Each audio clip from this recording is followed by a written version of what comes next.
শয্যা সংকট আর জনবল ঘাটতিতে ভেঙে পড়েছে শেরপুর জেলা হাসপাতালের স্বাস্থ্যসেবা। শিশুদের চিকিৎসা হচ্ছে মেঝেতে। হাসপাতালের পরিবেশ অপরিচ্ছন্ন হওয়ায় রোগীরা পড়েছেন চরম দুর্ভোগে। প্রতিনিধি শরীফুর রহমানের তথ্যচিত্রে ডেস্ক রিপোর্ট। সানবিট সব দিবে সামাল। সানবিট ম্যাজিক প্রেস ডিশওয়াশিং এর মাথা ঘোরানো সলিউশন। নানা অব্যবস্থাপনায় জর্জরিত হয়ে দুঃখছে শেরপুরের এই জেলা হাসপাতাল। শয্যা সংকটে শিশুদের চিকিৎসা চলছে মেঝেতে, সাথে নোংরা পরিবেশের চরম স্বাস্থ্য ঝুঁকি তো আছেই। পরিচ্ছন্নতার জন্য নেই পর্যাপ্ত জনবল। জেলায় সরকারি স্বাস্থ্যসেবার সবচেয়ে বড় কেন্দ্র হলেও বেহাল দশা নিয়ে চলছে হাসপাতালটি।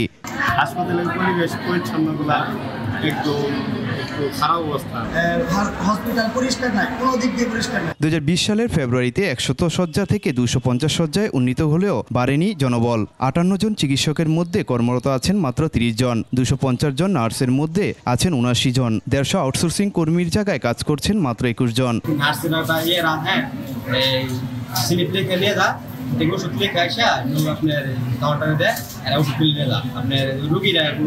নিউরো চিকিৎসক, শিশু ও আইসিইউ বিভাগের পর্যাপ্ত সরঞ্জাম ও নির্ধারিত ভবন না থাকার কথা জানিয়েছেন হাসপাতালটির তত্ত্বাবধায়ক। 100 বেডের জনবল যা থাকার কথা, 58 জন চিকিৎসকের ভিতরে আমাদের 30 জন চিকিৎসকের মতো আছেন।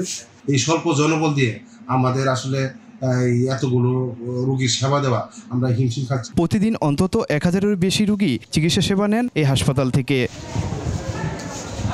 মাসুম পারভেজ,